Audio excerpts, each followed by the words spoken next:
आज से सावन शुरू हो चुका है, कांवड़ यात्रा भी शुरू हो चुकी है और लगातार आप देख रहे होंगे सोशल मीडिया पर कांवड़ यात्रा की तस्वीरों को लोग साझा कर रहे हैं।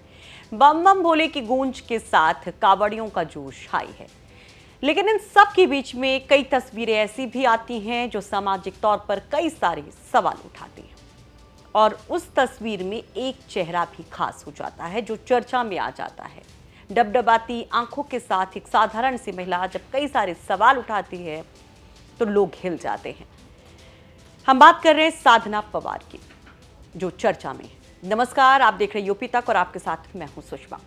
दरअसल आप कांवड़ यात्रा की जो तस्वीरें देख रहे हैं उसमें कहीं पर कांवड़िए गाड़ी में तोड़फोड़ करते दिखाई देते हैं, कहीं पर किसी शख्स पर हमला करते नजर आते हैं। और उसमें एक खबर जो 3-4 दिन से काफ़ी ज़्यादा चर्चा में है, मुजफ्फरनगर में कांवड़ियों के आतंक की।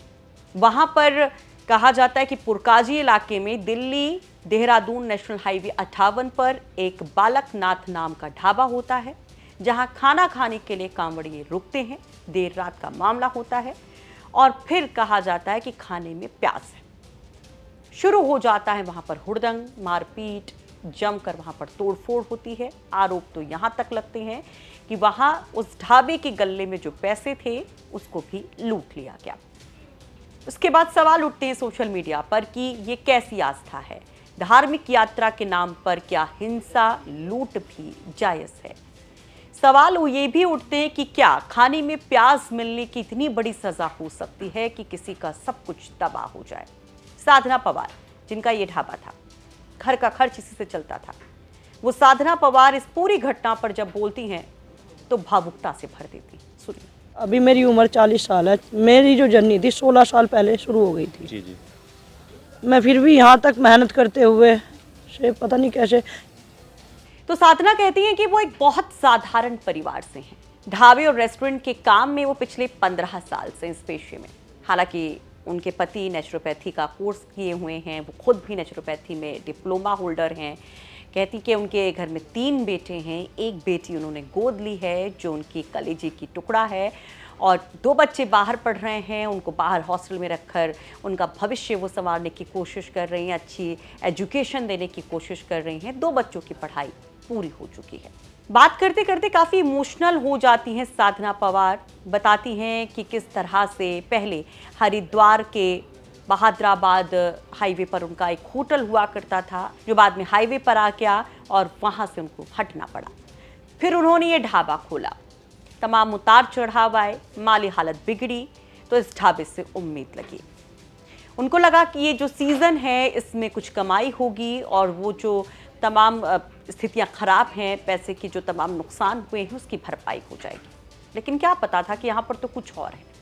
साधना पवार कहती हैं कि बड़े स्ट्रगल के साथ उन्होंने इस ढाबे को खोला था, चलाया था और अब उनके सामने कुछ भी नहीं है। सुनिए। हम लोग हैं जैसे तैसे करके, कोई नहीं। मैं तो शुरू से ही स्ट्रगल कर रही हूँ अपने जीवन में कि आगे कभी किसी के सामने इस तरह की परिस्थिति नहीं आनी चाहिए, नहीं तो उसके लिए बहुत बुरा हो जाए। क्योंकि लोग बेचारे ऐसे ऐसे हैं जो समझ भी नहीं पाते कि अब इसके आगे क्या करें हम। साधना बातों ही बातों में बताती कि करीब 100 से 150 लोग उनके ढाबे में घुसते हैं। वो सो रही होती हैं जिस वक्त ये घटना होती है, उनको कुछ समझ में नहीं आता। वो अपने पति को जगाती हैं और जब बाहर निकल कर देखती हैं तो मंजर खौफनाक होता है। वो कहती हैं कि वो लगातार गिड़गिड़ाती रहती हैं उन लोगों के सामने, माफ़ी मांगती रहती हैं कि अगर कुछ गलती हुई है कि वो उसके लिए फिर सॉरी बोल रही हैं, लेकिन कोई सुनवाई नहीं होती।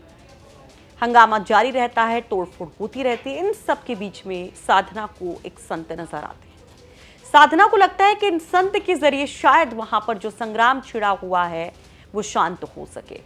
वो उन संत के शरण में जाती हैं, उनके पांव पकड़ लेती हैं, लेकिन वो संत वहां पर कोई सुनवाई नहीं करते। उल्टा साधना को ऐसी बात कहते हैं जिससे साधना एकदम से मानो बिखर जाती है। आरोप लगाया जाता है कि साधना पवार हैं ही नहीं। कहा जाता है कि वो एक मुस्लिम है और झूठ बोल करके हिंदू बन करके ये ढाबा चला रहे हैं। सुनिए। उन्होंने हमें क्या बताया, उन्होंने हमें क्या कहूँ मैं, उन्हें वो कहने लगे तुम लोग मुसलमान हो, हिंदू का नाम रख के तुम ढाबा चला रहे हो।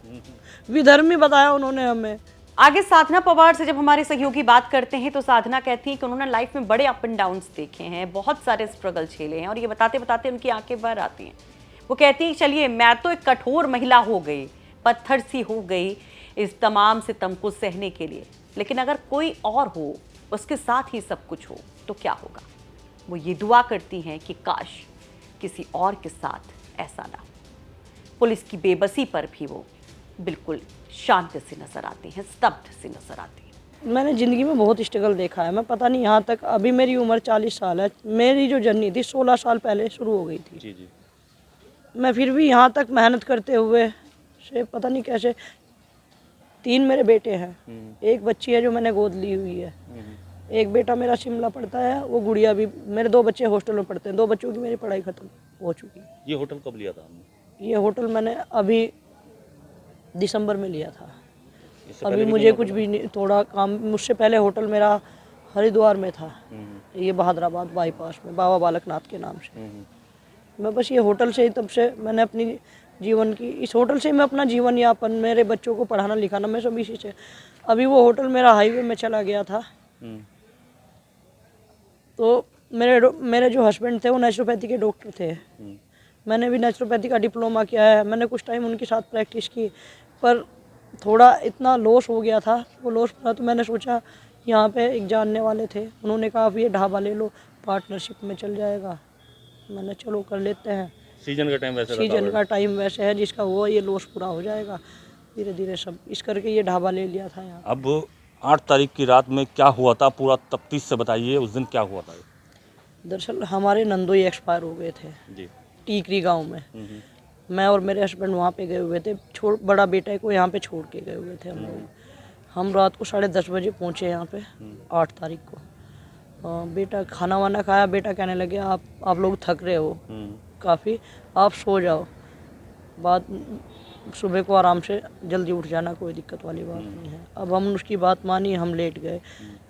हल्ला हो रहा था, मेरी आँख खुली 11:30 बजे। मैंने सोचा, मैंने डॉक्टर साहब को आवाज़ मारी, मैंने उठना जरा, पता नहीं क्या हल्ला हो रहा है। उनसे पहले मैं ही दौड़ के बाहर आ गई। मैंने देखा, अब मैंने देखा पूरा, मतलब बहुत सारे लोग घुसे हुए हैं, 100 से भी ऊपर लोग अंदर घुसे हुए हैं, कावड़िए, मतलब जो कावड़िए थे। मैंने लड़के को, एक अपने लड़के को पूछा, मैंने बात क्या हुई, मैंने क्या हुआ, ऐसा क्यों हो गया, क्योंकि मैंने आज तक कभी, मैंने 15 साल हो गए मुझे। फिर एक महाराज जी आए, हमने देखा ये लोग नहीं मान रहे, क्योंकि हमारी पूरी कुर्सियाँ वगैरह सब टेबल वगैरह तहस नहस कर दी, पूरा शीशा तोड़ दिया। हम दोनों तो लोग दौड़े, मैं और मेरे हस्बैंड दोनों दौड़े, उनके पैर पकड़े ना, महाराज जी हमने कुछ नहीं किया, आप इन्हें रोक लो, हमने कुछ नहीं किया, हम फिर भी गलती मान रहे हैं अपनी, कोई बात नहीं, जो बात होगी आराम से। महाराज जी ने भी हमें ही उल्टा सीधा बोला कि तुम लोग, उन्होंने हमें क्या बताया, उन्होंने हमें क्या कहूँ मैं, उन्हें वो कहने लगे तुम लोग मुसलमान हो, हिंदू का नाम रख के तुम ढाबा चला रहे हो, विधर्मी बताया उन्होंने हमें। उन्होंने एक बार, उन्हें नहीं तो वो संत है, और संत समाज को हमेशा सही दिशा दिखाता है, पर उन्होंने उल्टा हम पे ही आरोप लगाया और उनका साथ दिया और उनसे तोड़ फोड़ कराई। वैसे साधना पवार के स्ट्रगल के बारे में, इस कहानी के बारे में आप क्या कहेंगे? कमेंट बॉक्स में अपनी राय जरूर रखिए। मुजफ्फरनगर से साधना पवार की ये कहानी हम तक पहुंचाई है हमारे सहयोगी संदीप सैनी ने।